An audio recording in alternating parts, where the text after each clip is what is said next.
Kedua payung hukum ini sudah jelas mengatakan bahwa presiden dan wakil presiden punya dana operasional. Ya. Peruntukannya adalah untuk biaya perjalanan, biaya keamanan, kemudian biaya kemasyarakatan. Tidak ada satu kata bansos pun di dalam peraturan ini.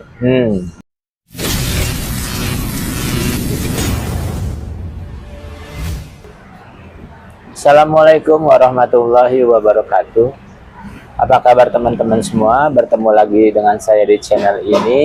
Saat ini saya kembali sedang bersama dengan pengamat intelijen dan geopolitik Bapak Amir Hamzah. Apa kabar Pak Amir? Alhamdulillah, ya. Baik-baik aja. Ya, alhamdulillah. Teman-teman semua, seperti kita ketahui kemarin hari Jumat tanggal 5 April 2024, Mahkamah Konstitusi yang sedang menyidangkan perkara gugatan sengketa Pilpres 2024 memanggil 4 orang menteri untuk diklarifikasi atau dimintai kesaksiannya terkait dengan dugaan kecurangan yang terjadi pada Pilpres 2024. Fokus pertanyaan dari hakim antara lain kepada keempat menteri itu adalah masalah bansos, karena dalam gugatannya baik 01 pasal 01 yaitu Anies Baswedan dan Muhaimin Iskandar atau Amin, dan juga 03 Ganjar Pranowo dan Mahfud MD mengklaim bahwa bansos yang digelontorkan Presiden Jokowi menjelang Pilpres 2024 itu memberikan pengaruh terhadap elektoral paslon 02 Prabowo Gibran, sehingga perolehan suara Gibran sangat luar biasa, bahkan berdasarkan hasil perhitungan quick count, kemudian juga hasil perhitungan Sirekap, dan juga hasil rekapitulasi berjenjang KPU. 02 meraih suara 58%, sementara 01 hanya 24%, dan 03 hanya memperoleh 16%. Yang menarik dari angka-angka tersebut adalah di lumbung-lumbung suara, di mana seharusnya pasangan nomor 1 dan 03 itu mendapat suara banyak, ternyata mereka kalah oleh Gibran. Nah, yang menarik kemarin juga dipertanyakan oleh hakim, kenapa dalam pembagian bansos yang disertai dengan kunjungan kerja oleh Presiden Pak Jokowi lebih banyak melakukan kunjungan kerja dan pembagian bansos di Jawa Tengah. Sementara kita tahu Jawa Tengah adalah basis masa PDIP yang notabene seharusnya di situ Ganjar Pranowo dan Mahfud MD menang, tapi ternyata di situ yang unggul adalah Prabowo Gibran. Nah, dari yang dipertanyakan hakim soal bansos adalah pertanyaan kepada Menteri Keuangan Ibu Sri Mulyani tentang dari mana alokasi dana bansos tersebut. Nah, kemudian dijawab oleh Sri Mulyani bahwa dana bansos itu bersumber dari dana operasional presiden yang penggunaannya diatur dalam Peraturan Menteri Keuangan nomor 106 tahun 2008. Nah, sekarang saya akan berbincang dengan Pak Amir, apakah bisa gitu ya biaya operasional presiden itu digunakan untuk bagi-bagi bansos? Sementara kalau kita merujuk pada biaya operasional yang digunakan oleh gubernur misalnya, oleh menteri misalnya, penggunaan dana operasional itu sebetulnya terkait dengan kinerja mereka untuk memudahkan operasional mereka dan juga untuk melaksanakan tugas-tugas yang harus diselesaikan.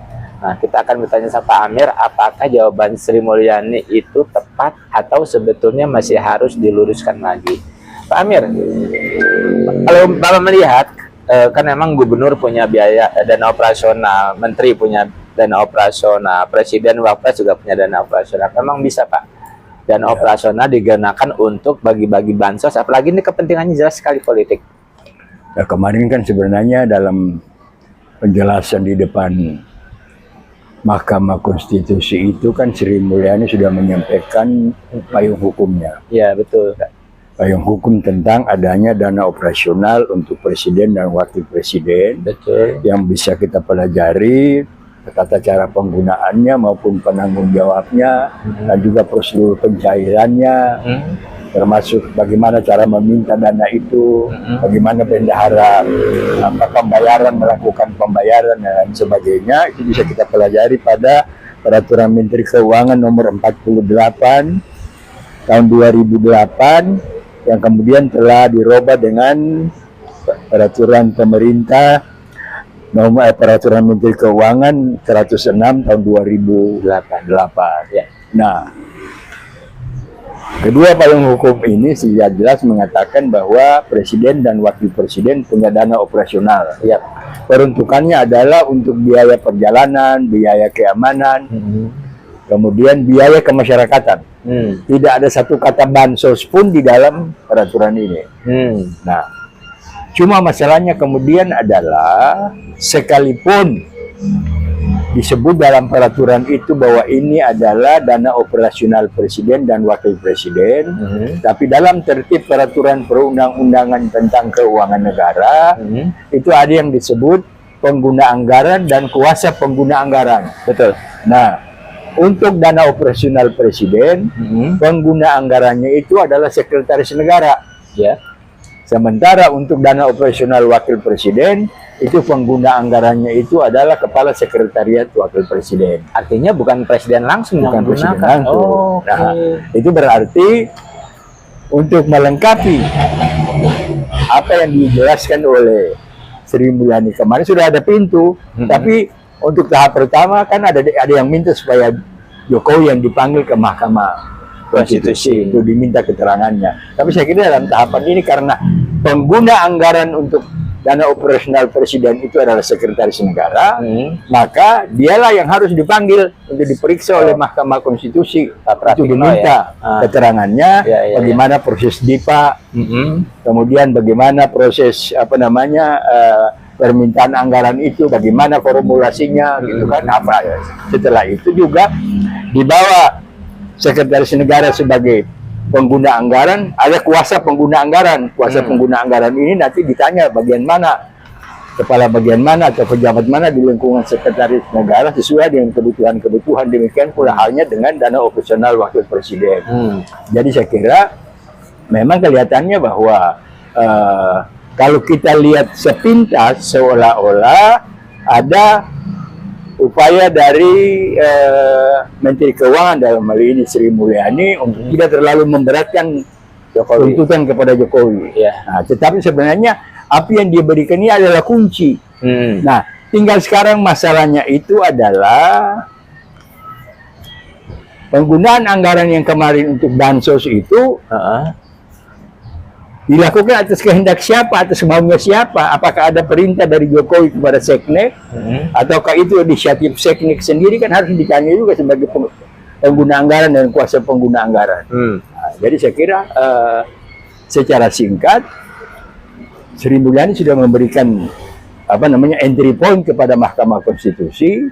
Tinggal sekarang bagaimana misalnya para pengacara dari kubu-kubu yang sekarang sedang bersengketa di Mahkamah Konstitusi 1 dan 3 ya, terutama 01 dan 3, sebaiknya dalam waktu singkat ini mereka meminta Mahkamah Konstitusi untuk mempersiapkan pemanggilan kepada Seknek dengan pembantu-pembantu beliau yang selama ini bertindak sebagai kuasa pengguna anggaran dalam rangka pengelolaan anggaran operasional Presiden dan Wakil Presiden tadi. Nah, walaupun dia berada dalam satu payung hukum yaitu Peraturan Menteri Keuangan, tapi kan ada pisah dalam penggunaannya.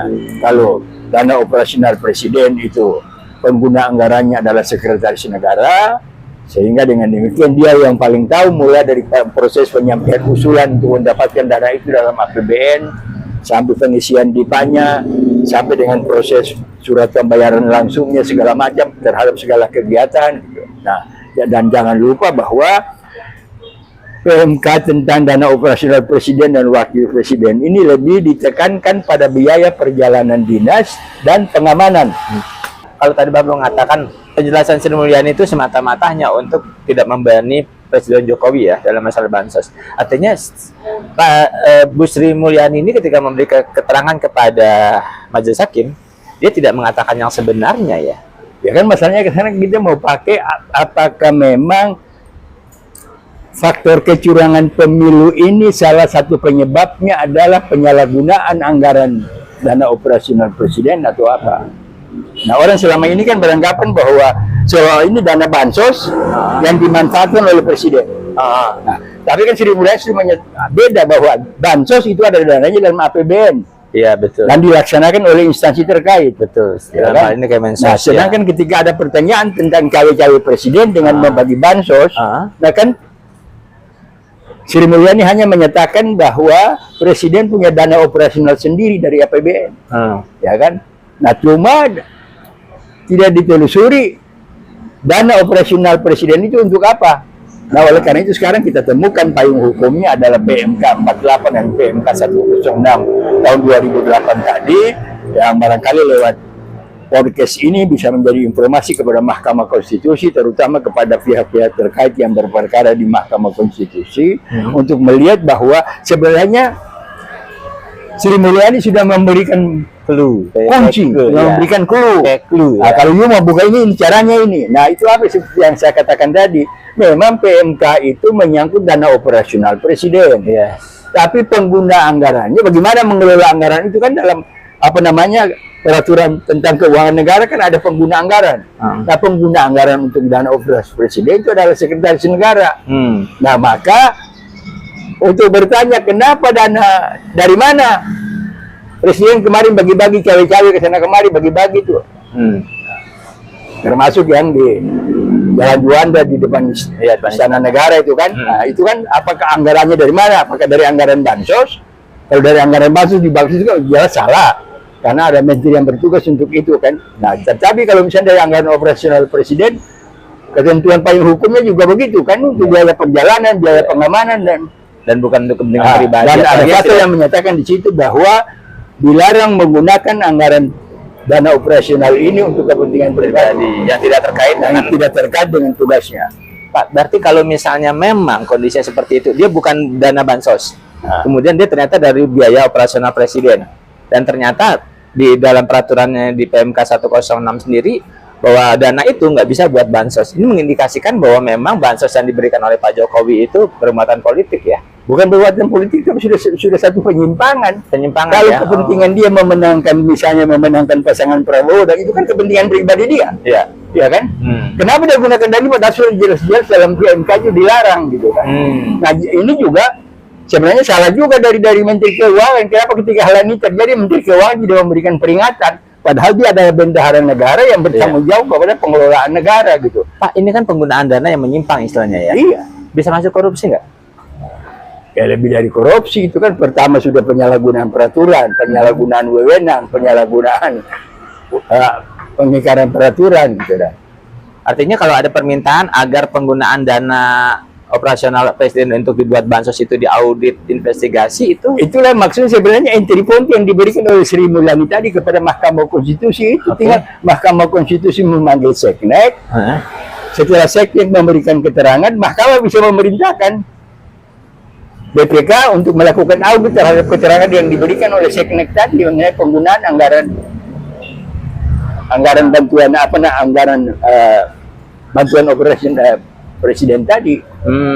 Pak, kemarin itu kan bukan cuma Sri Mulyani yang dipanggil ya, ada juga Menteri PMK Muhadjir Effendi, kemudian juga ada Bu Tri Risma Maharini Mensos, dan juga ada Menko Perekonomian Pak Erlangga Hartarto. Mereka semua juga ditanya soal bansos. Kalau Bapak melihatnya keterangan mereka itu cenderung normatif atau seperti apa? Atau ada kebohongan di situ, Pak? Saya kira normatif aja, dan sudah jelas bahwa mereka semuanya tidak akan terlalu terbuka, karena biar bagaimanapun mereka bagian dari rekayasa ini. Ya kan? Bagi Hartarto, Erlangga tuh ikut membagi bansos, membagi kan? Iya. Dan dia juga berada dalam kelompok pendukung pasangan 02 kan. Nah, kemudian yang jadi persoalan adalah sifat mendua dari Mensos. Dia kan masih orang PDIP, mestinya kalau mereka sudah tidak sependapat, tidak sehaluan dengan Jokowi, mestinya mereka mundur atau dipanggil pulang oleh partainya. Iya, benar. Akhirnya karena dia tetap masih di kementerian, dia juga nggak ngomong dengan leluasa, kayak nggak bisa. Iya, Pak. Kalau Bapak melihat gini, kan sampai sekarang orang ini masih a priori ya terhadap Mahkamah Konstitusi. Bahkan banyak meyakini kayaknya seperti apapun MK menangani perkara ini, memanggil saksi-saksi sampai 4 menteri dipanggil, sepertinya gugatan 01 dan 03 ini akan tetap ditolak karena kayaknya hakim-hakim MK ini gak akan berani menentang intervensi dari kekuasaan. Kalau Bapak melihatnya gimana? Saya kira sudah pernah saya sampaikan kepada Anda bahwa perkembangan pemilu terutama Pilpres diawali dengan proses pencalonan pasangan kepada KPU. Dan dari situ pelanggaran aturan makin terlihat dan upaya rekayasa makin terlihat. Itu kan berkaitan juga dengan pengaruh geopolitik. Kita lihat belakangan misalnya dengan kunjungan Prabowo ke Beijing. Dari Beijing untuk kembali ke Indonesia dia ke Jepang dulu, kemudian dia mampir ke Malaysia dulu.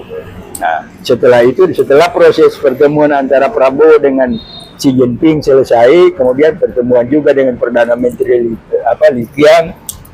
Kemudian kan kita lihat bahwa ada hubungan komunikasi antara Joe Biden dengan Xi Jinping.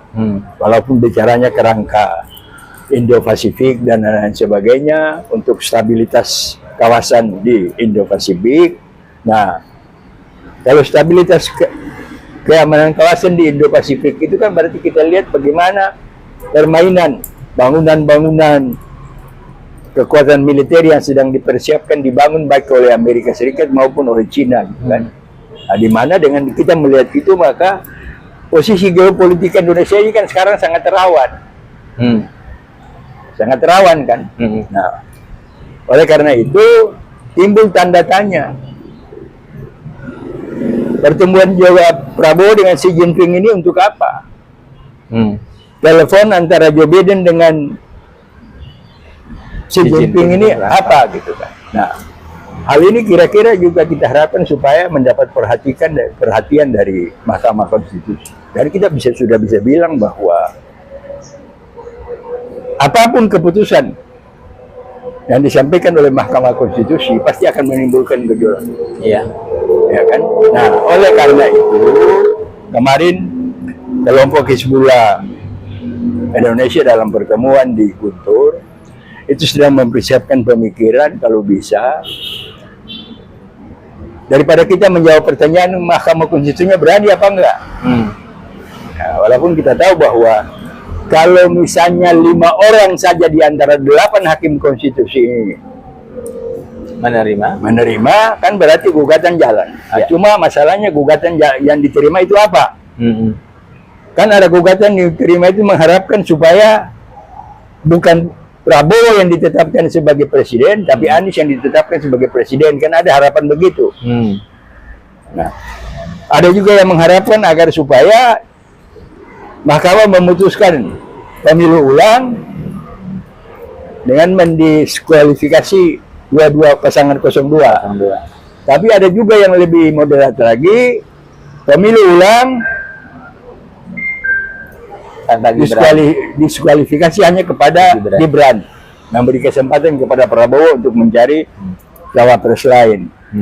Tapi ada juga yang berkembangan kemarin yang nantinya akan besar kemungkinan akan disuarakan oleh kelompok Hizbullah Indonesia adalah kalau pemilu curang, yang menang juga curang, yang kalah juga curang, gitu kan? Iya memang. Ya kan? Oleh karena itu, udah Mahkamah putuskan aja batalkan pemilu Pilpres ulang prosesnya dari awal. Ya kan, partai-partai politik silakan lagi. Nah, sehingga juga proses sekarang ini kan koalisi yang sedang gaduh ke sana kemari, sedang ada usaha dari Jokowi yang katanya mau merebut pimpinan PDIP, kemudian juga ada suara bahwa PDIP akan berkoalisi dengan Prabowo karena sudah seolah-olah udah mencium bahwa Mahkamah Konstitusi akan memutuskan sesuai dengan rekayasa Jokowi dan lain sebagainya. Maka kita memberikan kesempatan lagi kepada partai politik untuk membangun koalisi baru. Tapi tentu kondisi sekarang ini adalah dengan memperhitungkan dan menganalisa secara baik perkembangan geopolitik.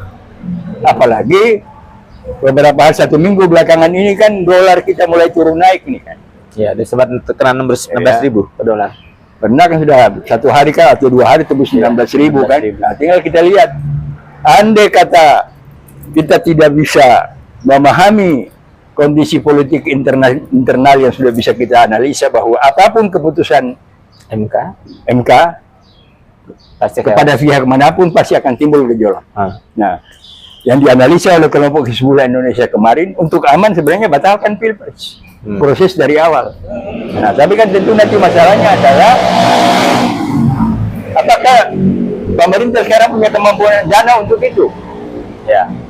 Sementara dengan kondisi ekonomi dolar yang turun naiknya nggak karu-karuan ini juga, kita dihadapkan kepada kewajiban untuk membayar bunga pinjaman sekitar 500 triliun pada bulan April dan bulan Mei ini kan. Sehingga Menteri Keuangan juga perlu punya kehati-hatian dalam mengelola keuangan negara kita yang ada sekarang ini. Iya. Nah, oleh karena itu saya pikir barangkali ini sangat terpulang kepada kearifan Mahkamah Konstitusi, kearifan aparatur negara kita, terutama mereka yang bertugas di lingkungan badan-badan intelijen untuk menganalisa keadaan secara lebih komprehensif. Begitu pula kepada Panglima TNI yang belakangan ini sejak dia menjabat sampai sekarang ini kan mondar-mandir ada mutasi sana sini kan, tidak habis-habis mutasi.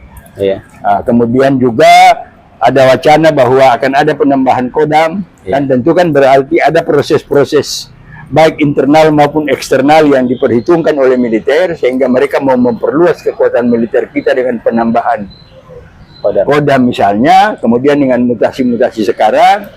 Lalu kemudian juga masalah-masalah psikologis, di mana yang hadir sebagai Kepala Staf Angkatan Udara yang adalah adik ipar dari Ibu Iriana ini ternyata masih ada banyak-banyak senior dari dia. Iya. Ini kan persoalan juga, walaupun sudah ada pernyataan bahwa dia sendiri kemarin menyatakan bahwa dia mengharapkan agar senior-senior dia yang ada di Angkatan Udara ini bisa memahami posisinya gitu kan.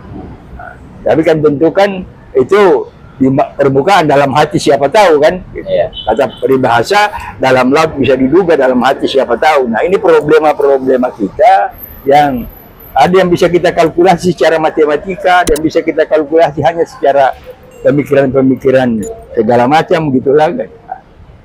Iya. Apalagi kalau nanti ditambah dengan petugas-petugas dari lembaga-lembaga intel kita yang bekerja tidak secara profesional, malah lebih terpengaruh kepada cerita-cerita pedukunan dan lain sebagainya, kan akan lebih bikin negara kita ini semakin amburadul. Betul. Ya. Nah, teman-teman semua, memang saat ini negara kita sedang tidak baik-baik saja ya.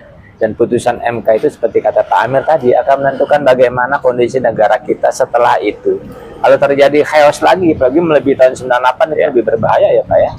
Karena nanti ini nggak tahu siapa musuh siapa perang sama siapa. Betul, karena itu para stakeholder yang memiliki tanggung jawab terhadap negara ini sebaiknya hati-hati dan bijaksana dan mengedepankan sifat negarawan ya Pak ya. Nah, teman-teman semua, Pak Amir, terima kasih banget Pak. Ya, teman-teman semua, kita ketemu lagi pada podcast selanjutnya. Assalamualaikum warahmatullahi wabarakatuh. Waalaikumsalam warahmatullahi wabarakatuh.